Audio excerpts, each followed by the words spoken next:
Good evening and welcome to the Paranormal Lens podcast, hosted by Jotnix Paranormal. I'm Chad Thomas with my co-host over there, Jamie Widener, and I got it right this time. You sure did. Nice. So, how are you 2 doing? years later, we figured it out. I'll forget next time. So, how are you doing tonight, Jamie? It's been a day, dude. It's been a week and 2 days already. So, but all is well. We're here. Let's do some paranormal spooky stuff. Mm-hmm. Figure it out. So, Mm-hmm. how about you? What's going on? It's been a week. Been a week. We got to spend some time together on Saturday We did. for the We first time in like socialized. Yeah.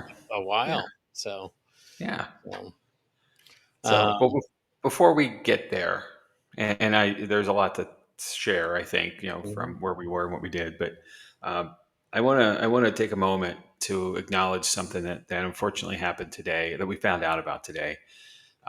One of our former teammates, Justin Habershon or Jay Habershon, we found out has passed away, and um, all too real of a moment for someone who went way too young and has left behind a wonderful fiance and a beautiful family. And our thoughts and prayers and all the positivity we could possibly send goes to Courtney and her family in this time. And damn, this sucks. It just sucks. Yeah, So, definitely. um, I, tonight, everybody find that person you love and give them a hug. We don't know how much time we have left, and yeah, it'll all be too short for what we want to do. So, yeah, enjoy the moment. yeah. Like I think, like the team said, this one hits hard. Yeah, really did. So, okay, something fun though, Now that we have perhaps. that out of the way, Transition, segue, right? yeah, Um, did you do what I did on Saturday? Is that what you said? I think so because I ran into you somewhere. Oh, you did. That's right. That's right. Yep. There's proof. Yeah. Um, so we, Chad and I, separately, but linking there, went to the Gettysburg Battlefield Bash in a place called Gettysburg. I mean, it's in the name, so it must be there, right? Mm-hmm. Um, at the Eisenhower Hotel, and what an interesting day in a good way. Uh-huh. You got to see a lot of people that we haven't seen in quite a while. Some people we know but haven't met before, and got to see a lot of cool stuff Mm-hmm. related to the paranormal. Yeah. And all things paranormal for that matter. Some fascinating information, um, some just cool stuff around. So Mm-hmm. I really had a fun afternoon. I didn't get to stay all day. I got there like 12:30. I had to leave at 4. I didn't leave till 4:45. I was trying to say goodbye, and then you're just the first goodbye, second goodbye, maybe third goodbye, and then you're finally at the door. You just keep moving slowly. Well, Um, then you had to stop and buy a shirt. I had to stop and get a shirt, and there was a process to that. Apparently, you just can't pay for it. You got to go over there and pay for it, and then you got to come back with a ticket. I mean, it was a thing. Well, Uh-huh. I have a shirt. I have a shirt, so So. I can prove I was there. Mm-hmm. And then we had an investigation Saturday night, so it was a lot of it was a full paranormal day Yeah, we did. It was a experience. good. It was an interesting night investigating too.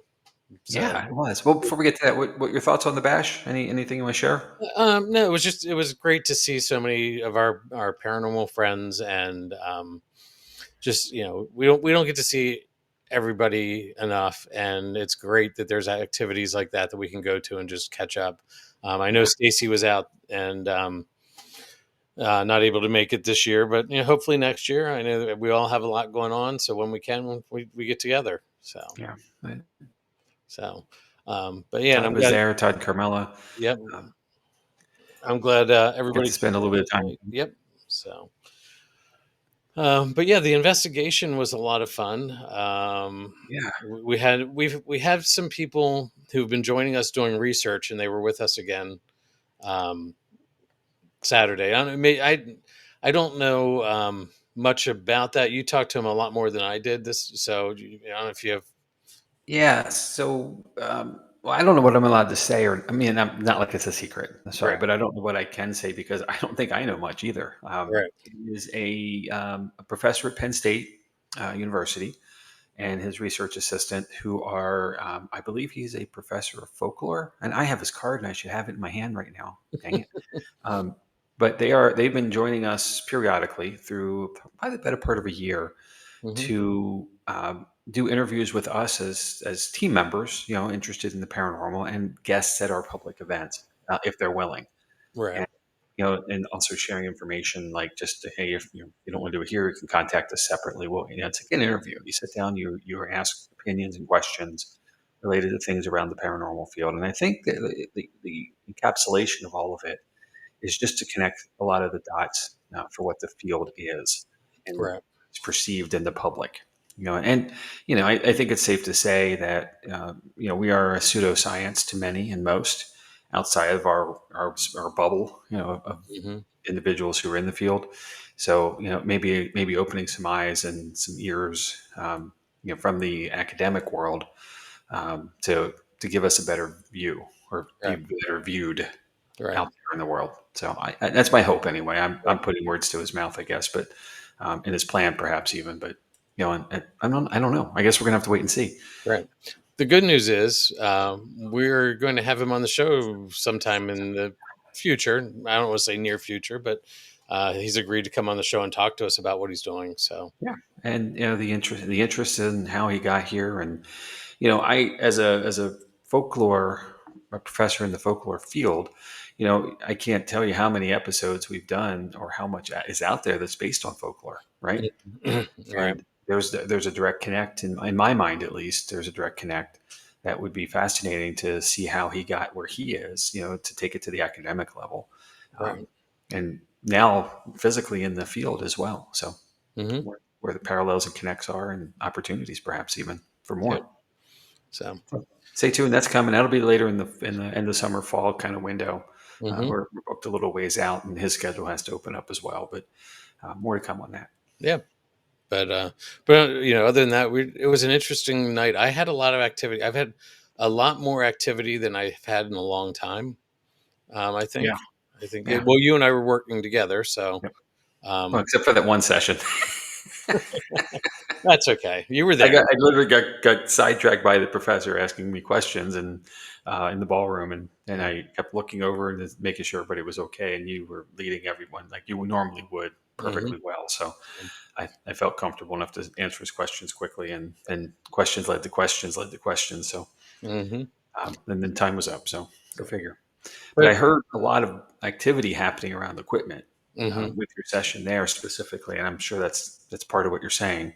right, But the bar as well, we had some interesting activity, and in the bar itself, and in the original Alois bar, I thought that was interesting because I at least haven't had much activity there for quite a while. right, Um, at least not consistent. right, Pops of things here and there, but and we has a dead bell, and that was active, and right, tripwire was active. and the thing is, it wasn't Aloise. Which when we get activity in the bar, it's typically Aloise. This Yeah, wasn't Aloise, so it I was agree. great. Absolutely. So we got some new names to research and look into, and Absolutely. Yeah, um, that's so cool. I so mean, we haven't been in. We missed last month. With there was another engagement happening, so we didn't have our normal monthly cycle. So we've been away for a little while. Perhaps absence makes the heart go fonder, right? yeah, something Um, like that. We'll go with something that. like that, right? I mean, I feel like why not? But Right. um, there was, that might be part of it to say we were just, there was a pause or a rest. So hopefully we can continue that engagement. Oh, Hmm. cool, Linda. That's great. We'll see you there on the 9th as well. Oh, wait, the 9th or the 19th? Well, the ninth, I think they have a private, maybe. Oh, that's right. I'm sorry. I'm sorry. That's correct. Okay. Yes, we'll see you there. So, so anyway, yeah, there's a lot going on. So it was good investigation. We had some new people with us who are sort of hanging out with us for the night, working with us, and that was a good experience for us. And sort of teaching one on one a little bit, and it was is good. Yeah, absolutely. And and as always, the groups got smaller as the night went on. So Oh, there was we a we, very, we lost a very group of six during the first after the first investigation. So that group went we from 10 lost to two at four. the first one, and they were both very apologetic that they didn't plan well, and not say plan well enough, but they didn't plan ahead for the Right. time. But they guaranteed they'd be back because they were very intrigued. And that the first session was in the bar. We had a lot of activity, so that's a hook, to Hmm. say, hey, why not come back and hope to see him again. Yeah. 2 a.m. is 2 a.m., right? No matter what. So, um, Exactly. whew, So, intrepid investigators by the end. And I know some were staying on property, which made it a lot easier, of course. But Hmm. yeah, So, well, anybody's been to the field, if you know, you know, yeah. So, that getting home is the thing. so well, should we move on to what I prepared tonight, Jamie? Yeah, yeah, Okay. sure, of course. All right. Well, here we go.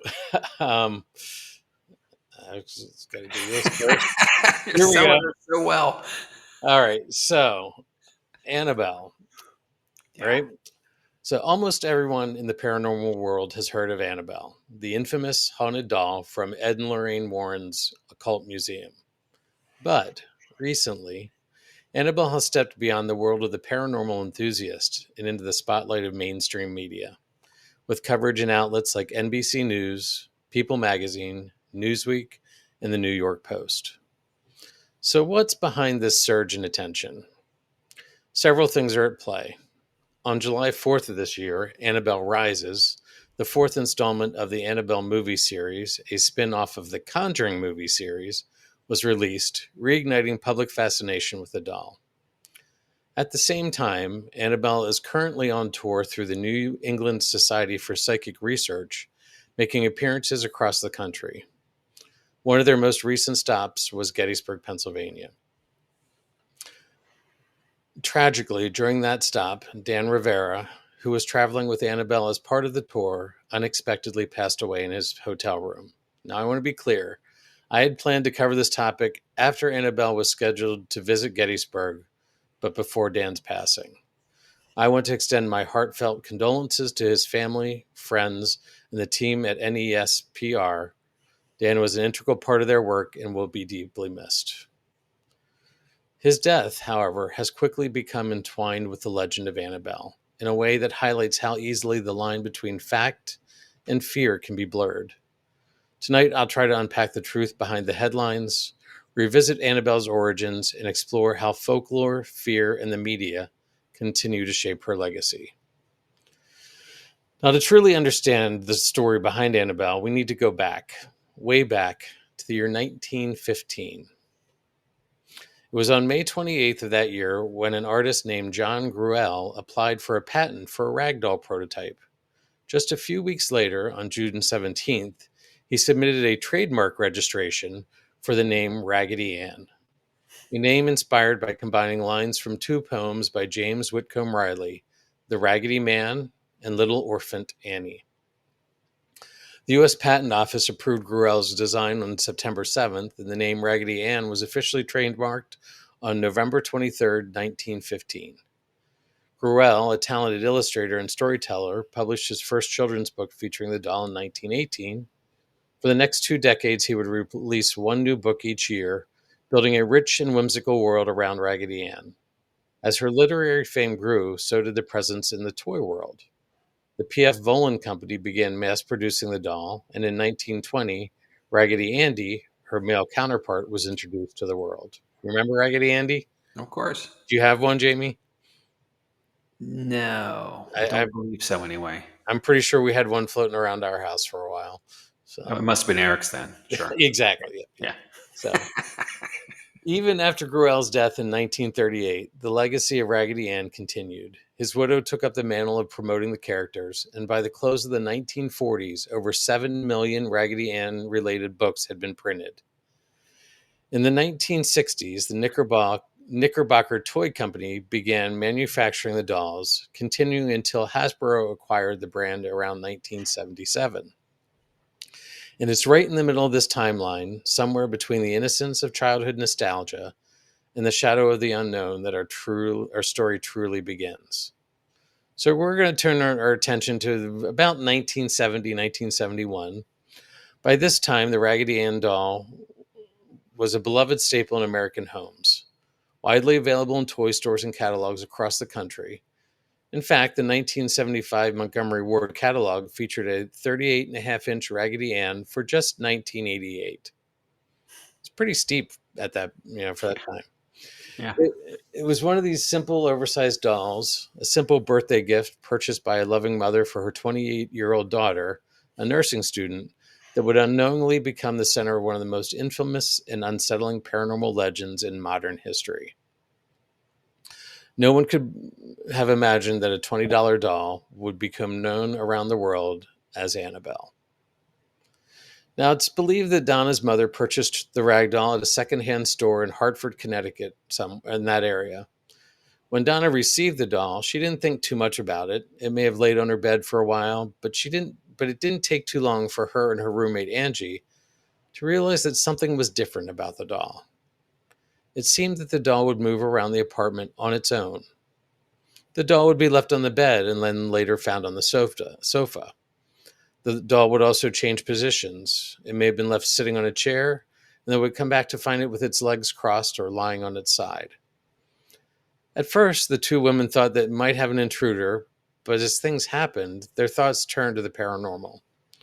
According to the New Haven Register, they began to find notes written on parchment paper saying things like, "Help me" or "Help us." The woman claimed that they didn't have any parchment paper in the apartment. That's not something most people have laying around. Yeah. Then there was the night that Donna found Annabelle had moved onto her bed. This was normal at this point in time, but Donna felt something was different. As she looked the doll over, she noticed what looked like blood drops on the back of the doll's hand and chest. This hadn't been there before, so where had they come from? This event was enough for Donna to seek help. She reached out to a medium to see if they could find out what was going on. The medium agreed to hold a seance. It was in this seance that the medium told Donna and Angie that the spirit of a 7-year-old girl named Annabelle Higgins had inhabited the doll. The story that she told them was that Annabelle's body had been found on the site where the apartment building was eventually built. The medium told them that the spirit was benevolent and just wanted to be loved and cared for. The medium didn't sense any danger, so the two nurses felt bad for the spirit and gave it permission to take up permanent residence in the doll. Angie's boyfriend, Lou, had been around ever since the doll came into Donna's home. But he didn't feel comfortable with the doll, and he suggested that it was evil and they should get rid of it. Donna liked the doll and felt she needed to take care of Annabelle, so she dismissed Lou's input and kept the doll. Lou had been having recurring dreams about the doll that were not very good. One night, when Lou awoke from a deep sleep, he was panicked. According to TonySpira.com, who has the original investigation files, it was though he was awake, but he couldn't move. As he looked around the room, nothing seemed to be out of place until he looked towards his feet and he saw the doll, Annabelle, was slowly gliding up his leg, moving over his chest, and then stopped. It was at this point that the doll began to strangle him. Unable to move, he couldn't defend himself, and he was gasping for breath. Lou eventually blacked out from asphyxiation. When he woke up the next morning, he was sure that this was more than a dream and was even more determined than ever to get rid of the doll. Unfortunately for Lou, this wasn't his last experience with Annabelle. Lou and Angie were preparing for a road trip in the apartment while Donna was out. They heard a noise from Donna's room that sounded like someone else was in the apartment. So he waited for the noise to stop and then opened the door to Donna's room and turned the lights on. He found the room to be empty except for Annabelle, who'd been tossed in the corner on the floor. He looked around to see if anyone had broken in, but everything seemed to be normal. Or was it? As he got closer to Annabelle, he had the feeling someone was behind him. So he spun around to see that no one was there, but he felt a searing pain in his chest that caused him to double over. His shirt was bloodstained, and when he opened it, he found 7 claw marks on his chest. There were 3 vertical and 4 horizontal, and they were hot like he'd been burned. Now, as strange as that was, 2 days later, there were no signs of the marks to be found. So finally, I think I would have been convinced a little earlier, but this was finally enough to convince Donna that maybe something should be done. So she reached out to an Episcopal priest. Oh, I lost my place. She reached out to an Episcopal priest named Father Hagen for help. Father Hagen decided it was a spiritual matter that he could not handle and reached out to someone higher in the church named Father Cook. Cook knew of Ed and Lorraine Warren, the work that they did and immediately reached out to them for their advice and help. Upon hearing of the case, the Warrens spoke to Donna, Angie, and Lou and came to the conclusion that the doll was not possessed, but it was being manipulated by an inhuman presence. The Warrens believed that spirits do not possess inanimate objects such as houses and toys. They possess people. And according to the Warrens, and I quote, an inhuman spirit can attach itself to a place or an object and this is what occurred in Annabelle's case. This spirit manipulated the doll and created the illusion of it being alive in order to get recognition. Truly, the spirit was not looking to stay attached to the doll. It was looking to possess a human host. The spirit, or in this case, inhuman demonic spirit, was essentially an infestation stage of the phenomenon. It first began moving the doll around the apartment by means of teleportation to arouse the occupants' curiosity in hopes that they could give it recognition. Then, predictably, the mistake of bringing a medium into the apartment to communicate with it, the inhuman spirit, now able to communicate through the medium, preyed on the girl's emotional vulnerabilities by pretending to be a rather harmless, lost young girl, with which during the seance was allowed permission from Donna to haunt the apartment.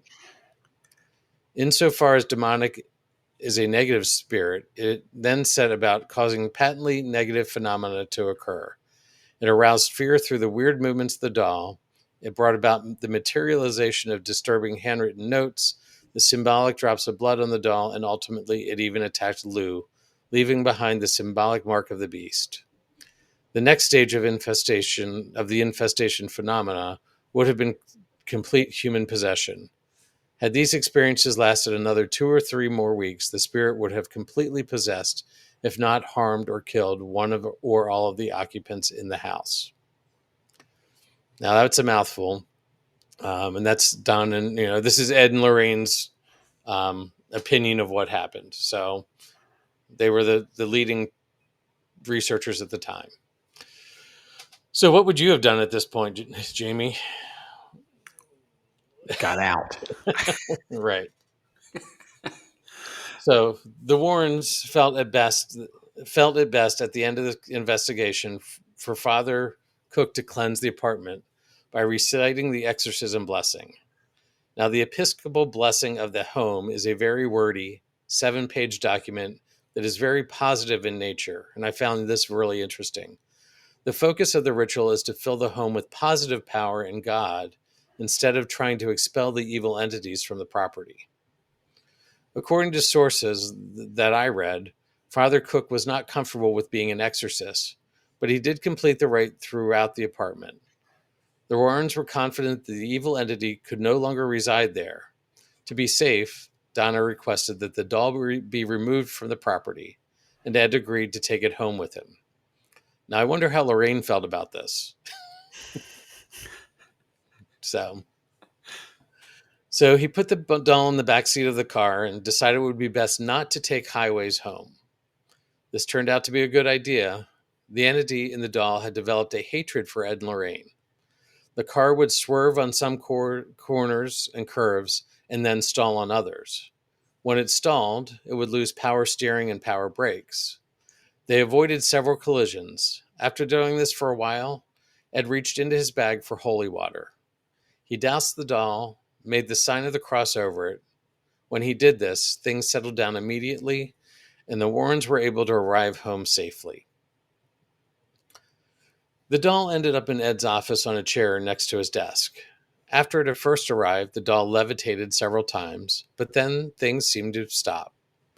After a few weeks, Annabelle must have gotten comfortable and began to move between different rooms of the house.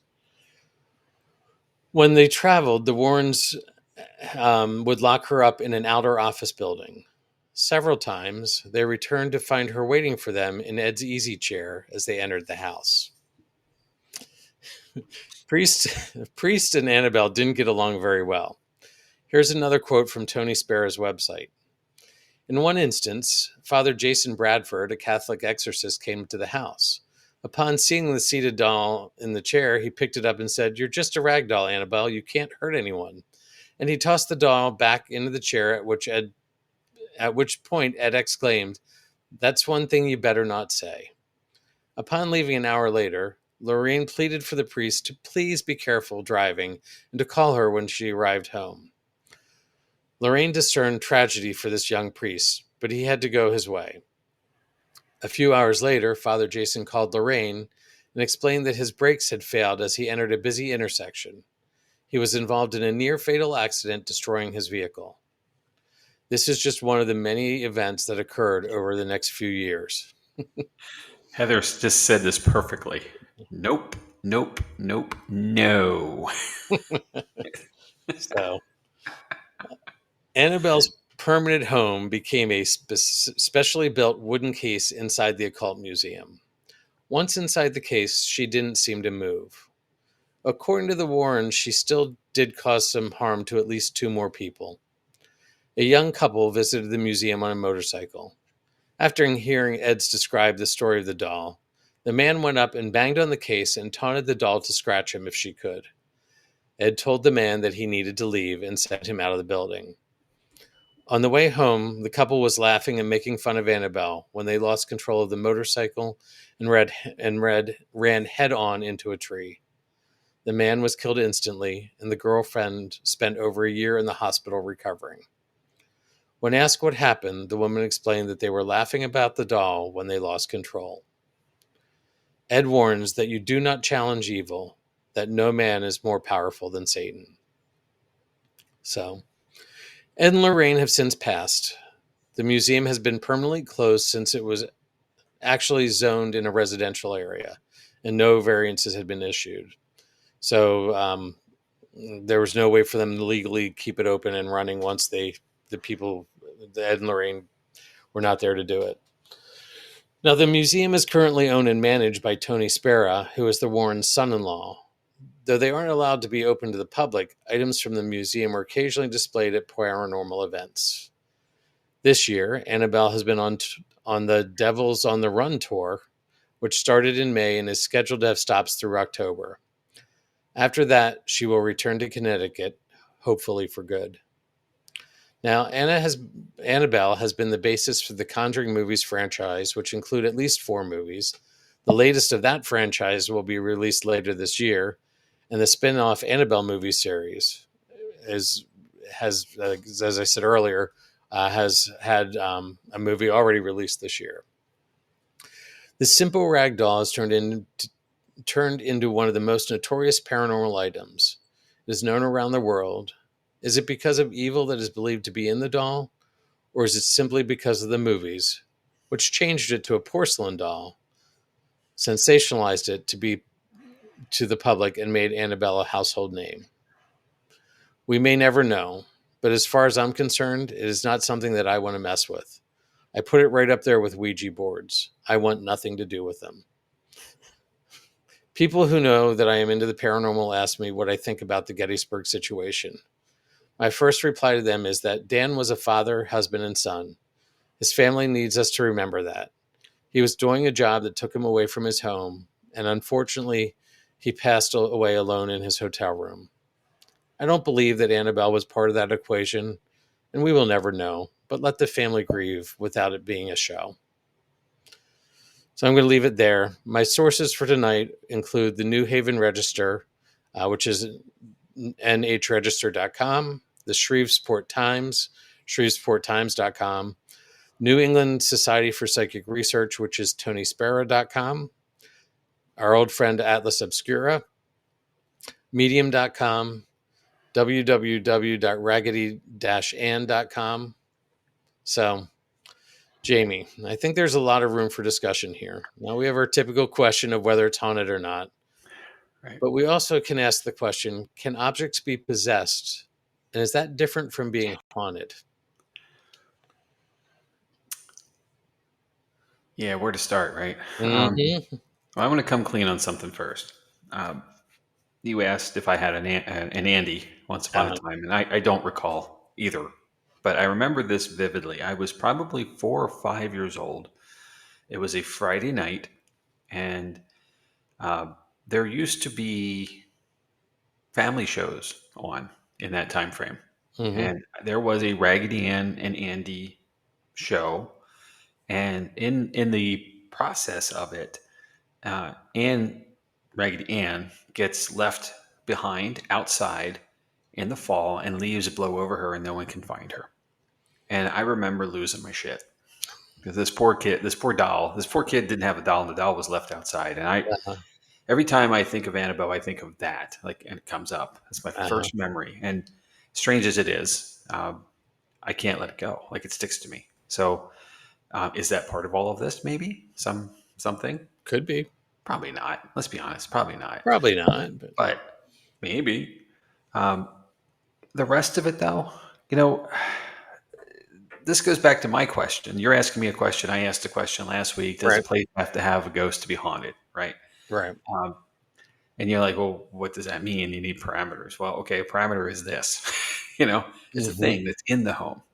So I guess my answer doesn't change because I still think yes. What my answer to that is no. It doesn't have to be a ghost. It could be something else. And this is why. There Hmm. could be something that has some attachment to it, theoretically. And you used the term, and I noted it, inhuman spirit. Well, they used it, Right, in the Priestley investigation. Um, and that goes to like elementals and other stuff that just doesn't have to be a human thing, right, where we've come back from our mortal coil. So, it's tricky. And the one thing that always comes up, when we do public investigations and private stuff, are the things that we do anytime we're out there in the field. The trust factor that comes with call and response answers.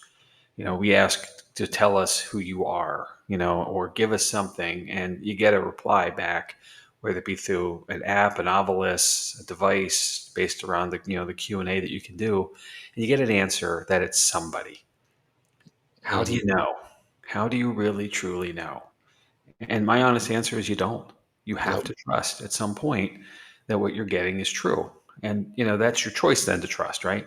Or right, not, either way. And I guess I'm trusting, so I will leave it there.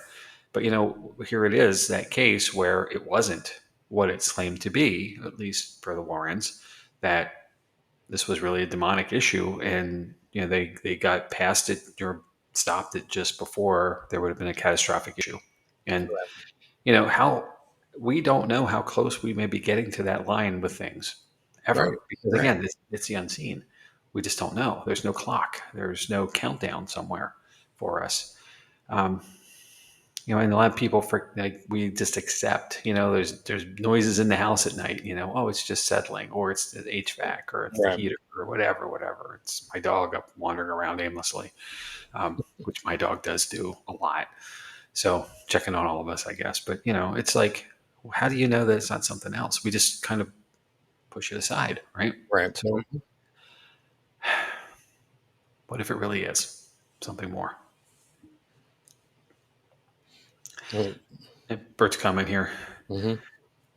I don't know if I believe in possessed objects, but I think the difference may be a haunted object would be residual energy, and a possessed object would be intelligent. I think I have to agree with that. Right, That makes sense to me. right.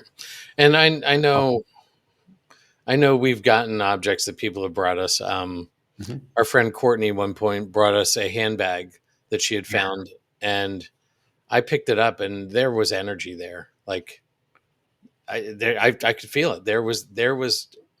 I don't want to say an attachment, but there was energy that had been absorbed into that still carried through. So right. I think that I agree. I guess I agree with Bird here that is a residual haunting. Um, you know, so Yeah, Linda has a really good point here. I have many attached objects. Most are children, and they are intelligent. Yeah, me too, buddy. Me too. Ooh, uh, well said. yeah. Yeah. Attached a little too closely sometimes. Um, well, there's another issue too. Another instance. Sorry, not issue. Hmm. There was a local person here to us who contacted our team, about an object. 2 years ago, maybe more by now. It's I time feel is it's a flying. little longer. Yeah. Yeah, and an object in his home that was causing all kinds, well, perceived at least, to be causing all kinds of problems between himself and his relationship and his pets, and just general ill will with this. And it was a toy. It was a clapping monkey. The symbols in hand, and Hmm. Um, so we offered to take it for him, and it is still in the possession of a teammate who has claimed it hasn't moved yet. So or done anything yet. Well, Um, he claims that, but his office mates, yes, and it is in an office building, not in a home at this point. right?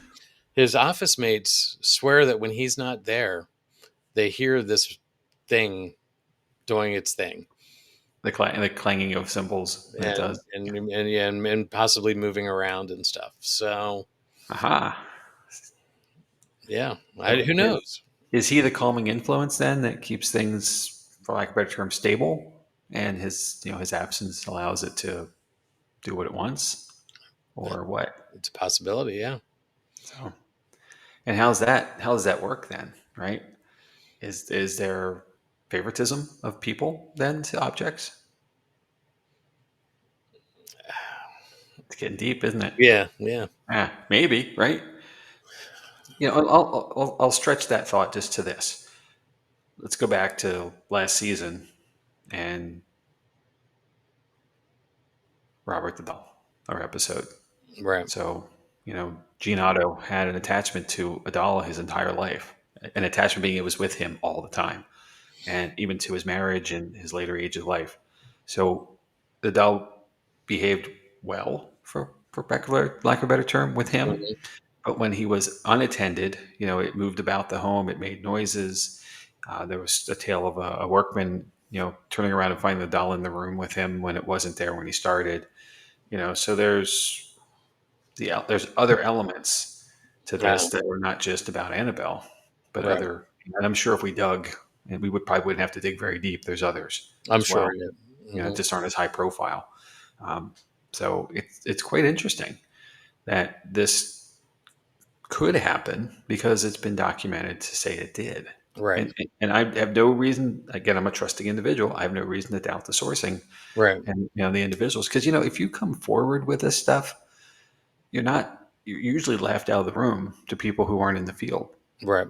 right? That's why people don't talk about stuff. Hmm. And all it takes though is to find a like-minded individual or someone who is in the field, and all of a sudden you're credible and Right.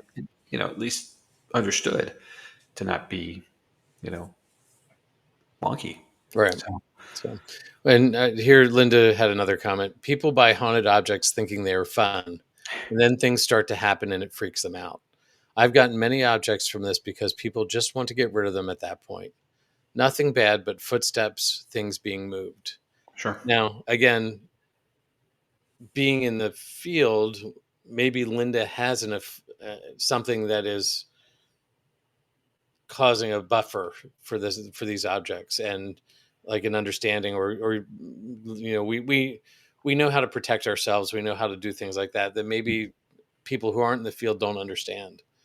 So maybe that is one of the reasons that when we're there they're not active. I don't know, I'm just throwing out things at the wall. Well, in this instance, in Linda's example, I think it's kind of like people who get puppies for their kids for Christmas, Hmm. right? They're cute, they're fun, they're adorable, they're fluffy, but then come January, they're work, Right. and the fun has worn off. The cool of it all is worn off, and now we're in a routine, and we have Hmm. to adjust. And here we are in that same kind of concept. Right. Where getting it seems cool, right? Right. But then the reality of it all sinks in, and all of a sudden the personality comes out. Right. As puppies grow into dogs or kittens grow into cats, whatever it is grows Hmm. up. Its personality starts to come out, and it may not be what you expected. Right. You have You to know, walk it 3 or 4 times a day, and you got to feed it, and you got to take, yeah, it gets and separation anxiety. It misses you when you're gone and right. damages things when you're not. And maybe that's what this all is separation anxiety. You leave the Maybe. space, spirit Hmm. can't go with you, whatever it is, can't go, and therefore it's causing problems. Right. It's a tension. Um, Carmela said, no, no, no, Yeah, thank no, you. no. And then I hear, well, yeah, Um, Yeah, Todd's comment, LOL, right, Jamie, all fun and games until the proverbial, at least, or in this case, real doo-doo hits the fan with that uh-huh. dog or cat or So whatnot. So, here's another thought. Thinking along the lines of consciousness, could it be how the energy works through potential objects, but not necessarily attached to them? possibly like a conduit. Mm-hmm. Well, we, you, I've said this before, you've made it clear you're sensitive Mm-hmm. individual. You have sensitivity, and I claim that I am unsensitive, and Right. not saying insensitive because that's not the same thing. Right. But Right. as far as sensitivity in the paranormal field, I don't have the ability. And what how I register the rooms we're in is different than you do. Right. And the spaces we are investigating at and the experiences we're having are different for me physically because of the unsensitive nature of me. Mm-hmm. So, I look for more of, I'm evidence driven then, right? I Right. don't have the feeling of the room, the space. So, that could be a tie here as well if that person who has that thing, whatever it is, in their possession, and they have sensitivity, maybe they don't know they do, right? It's not Right. been a practiced art for them or a knowledge experience for them, then they wouldn't understand why Right. something's Yeah. happening. I think they just, yeah, they don't understand what yeah, what they're experiencing. Yeah, So, and therefore it becomes bad, right? Because right. anytime we have experience we don't understand, it's not usually pleasant. So, especially when it's paranormal. Right. So, here's another comment from Linda. Mine are active and they have their rules living here, and they have toys to play, and they are free to come and go. But apparently, they are all happy living here. Cool, very cool. I'm gonna hang out with you. Sounds great. Bert. Don't touch the casket. Yeah, right. Well, I missed an opportunity this weekend on Saturday. I wanted to chat with John Zaffis at the Bash, and I came by the table several times where he was, and unfortunately, every time he was engaged with somebody. Unfortunately, I guess because that's Right. good. That's what it's for. But why everyone was there to talk and connect and all. But every time he was, I thought he'd be available. Somebody got there right before I did, so I'm like, okay, cool. Then he had a session, in one of the other rooms that was right by we were leaving. Or I was leaving, so um, you know, I've always been curious with him specifically with his museum of possessed items, how he takes things. He had a show for a couple seasons Right. as well many years ago now, but he's still active and engaged in the field, and what the motivation was for him and how it all works out. You know, uh, having these things in your home. Linda, you seem to be in the same direction as John is. And your rules make sense to me now hearing that. But that was one of those. It's one of those things. I'm really very curious. What's the motivation to bring these objects home with you, these items home with you, Hmm. and not bury them in somebody else's backyard a couple blocks away. Right. So, so what do you think about the whole Annabelle story? Is is it paranormal? Is it a Hmm. Well, I'm going to say something here that's I don't know how it's going to get reacted to, but I've been to the Conjuring house, Mhm. and I did not, and we who were there did not get any sense that any of the things that you see in cinema have any connection to the reality of the house and the property. Um, is it active? Yeah, we had some cool stuff happen. We had some really interesting tripwire stuff in the library. We had some obelisk activity upstairs in the bedrooms. Um, is it dark and deep? Nah, I don't think so. I really don't. But we take things to Hollywood and we sensationalize them. Mhm. And therefore, that's the projection that people see in mass. And therefore, they believe, and fairly so, right? Because again, we'll go back to trust. You trust your source. Right. But you got to realize this is entertainment. And if you do any research to the subject, and we did an episode on Conjuring House, Mhm. back in season one, so it's out there for everybody to see and hear. But um, I think David made a really good point back then, that Hollywood is challenging for us, in the field Right. because it makes everything a demon. It makes everything haunted, and and then that comes into all the other media sources, and that's how you get your 15 minutes of fame is by Right. sensationalizing something. Right. And I don't know about you, sir, but even doing this, I'm not doing it for anything more than just the research that we get to do and the cool way of presenting stuff we're interested in Mhm. as an outlet. Right. You know, And making new friends and making connections. That's the exactly. best part of this. We're not, We're all in the same boat, yeah, right? we're not getting rich off this. Just the opposite, actually. Yeah, we're getting poorer every week, right? So, Um, but um, but I, and here you have, we've often talked about, well, like when we have an investigation that you may get a little bit of activity yeah, where you have a TV show, you're going to get 2 weeks worth of activity in 3 minutes. yeah, Here you got a movie that you've got unheard of amounts of activity that probably don't even exist. yeah. Like, But it has to, right? it has for the movie to make a profit. Yeah. So One of the things that I don't watch scary movies anymore for this kind of reason. Like this is the one thing that I really did like was the first Paranormal Activity film back in the day. Very psychological. Stuff was happening in a house. Nobody really understood it. They finally decided to set up some cameras, and then in like the last 4 minutes of the movie, very much like the Blair Witch Project, which we all know is not real. mhm, Sorry, I just spoiled that for a generation, perhaps. But you know, at the very, very end, running around and camera shaking everywhere and coming into the basement, and there's a dude facing in the corner, and then the camera cuts off. Right, uh-huh, psychological scare. The idea in the Paranormal Activity film, they threw powder on the floor, and then there's hoofed footprints walking through it, unseen, and then mhm, it's the end of the movie. You're like, yeah, that's cool, but that was the last 2 or 3 or 4 minutes of the entire hour and a half film. The rest right, of it was, we're not sure what's going on here. And that's the reality, right? That's how it right, is everywhere. Like, what the yeah, heck? Is it enough to notice even, sometimes? Going back to Annabelle's sitting around the properties that she's been in, like sitting up versus laying down, maybe there was vibration, right? A truck could have drove by and shook mhm, the house a little bit. All kinds of things could have led it to change position.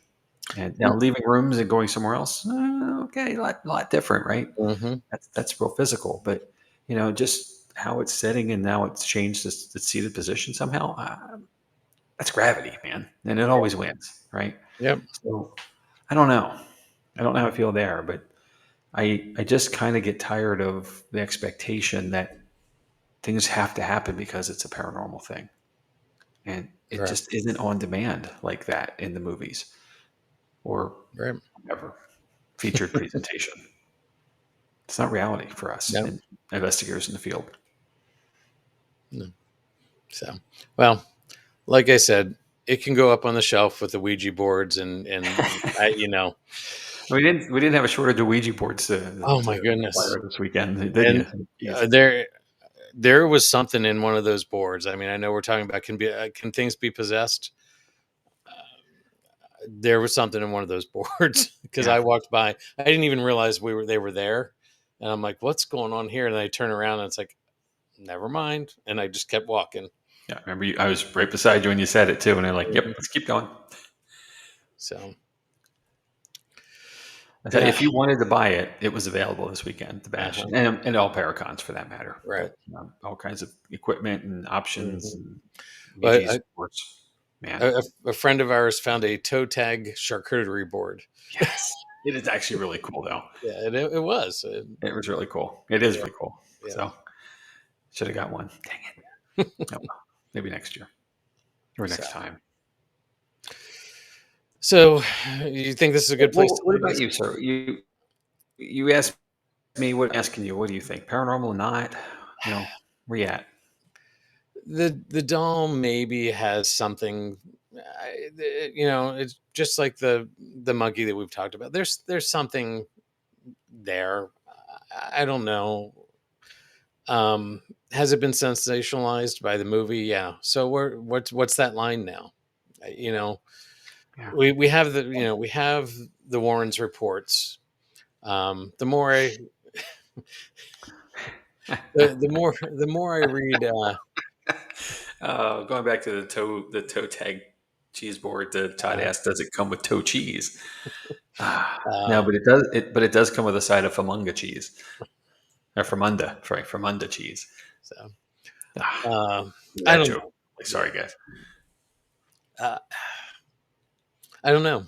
I just I think there's something there because like I said, Ed and Lorraine have documented stuff. Right. Of course, this is pre days of video cameras, so we don't have video evidence. I'm sure there's film somewhere. There's definitely a lot of pictures of things, but I don't know. I just I want to say that there's something there.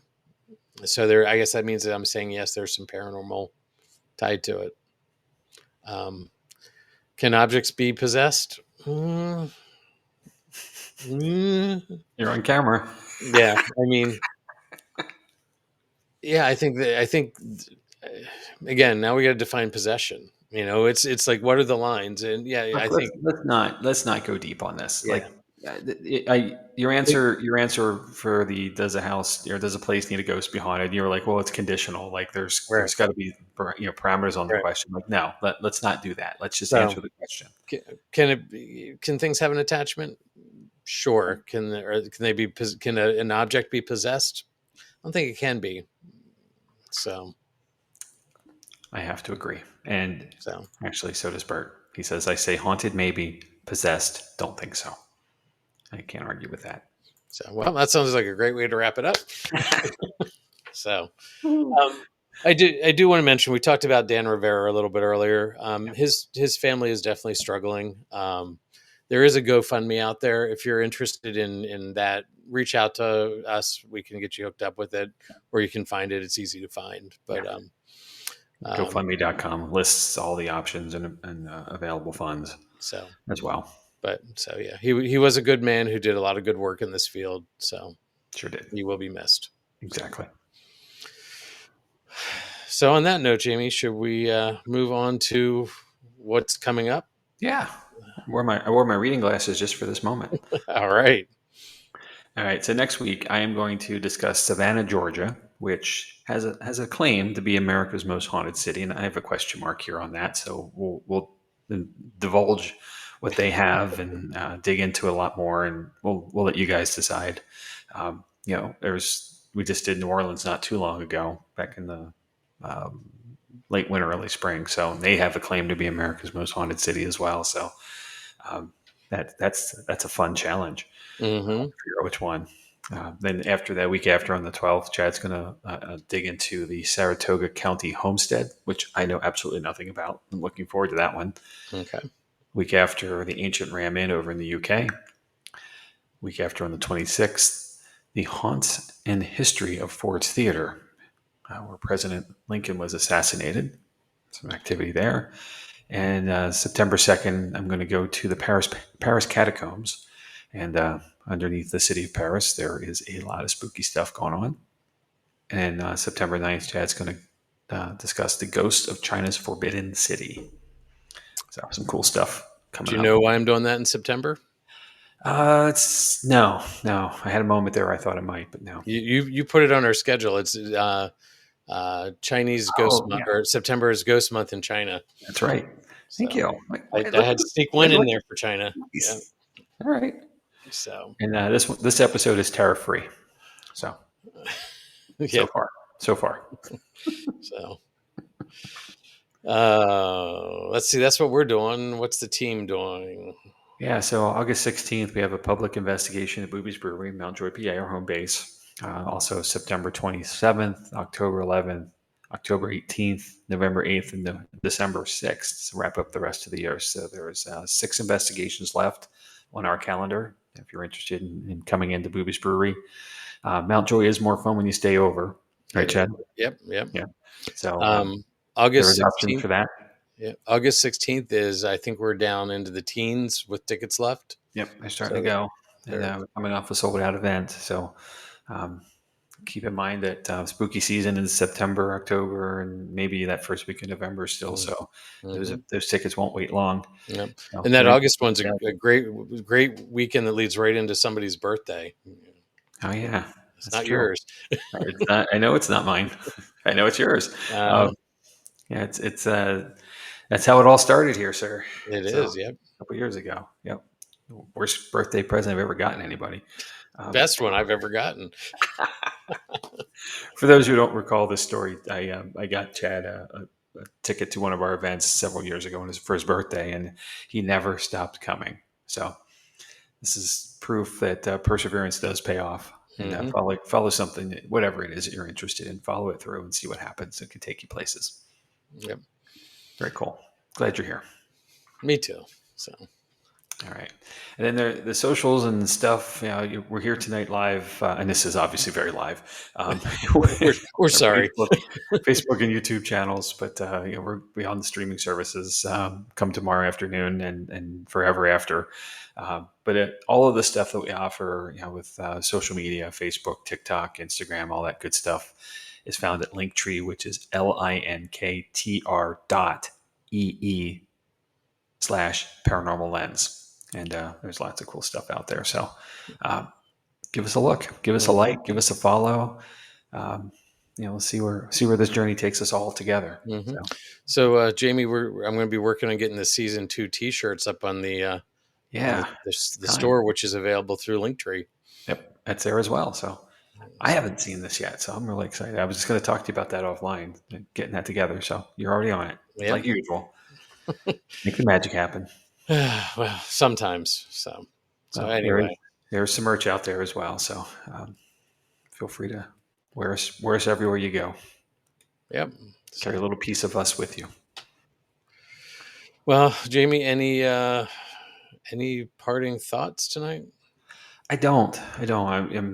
It's been a blurry weekend leading into this with all of the fun we did with Bash and our event, and it's just all blurring together. So I need a little time to process everything, and maybe Mhm. later. But the loss of Jay today, it's just, man, wow.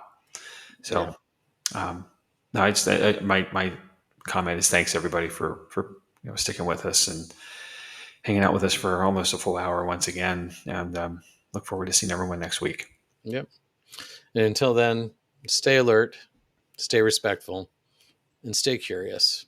Good night, everybody.